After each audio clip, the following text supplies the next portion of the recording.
The Nisi V6 filter system is now available at actioncamera.com.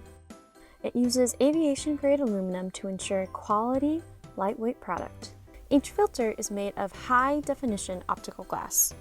The filters have waterproof, oil-resistant coatings, while also maintaining true-to-life color and low reflections. Using the system will produce results like this, where the water looks like glass, when normal shooting conditions would produce something like this. To use, you first screw in the thread adapter that fits your lens.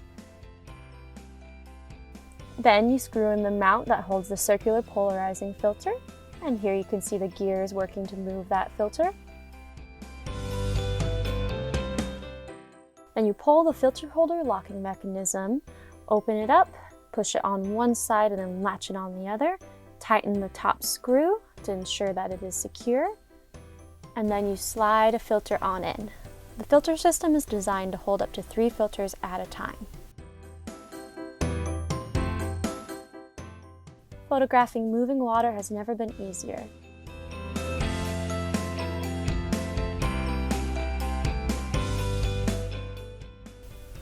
And for fun, here's me trying really hard to make sure this graduated MD filter is just placed just perfectly.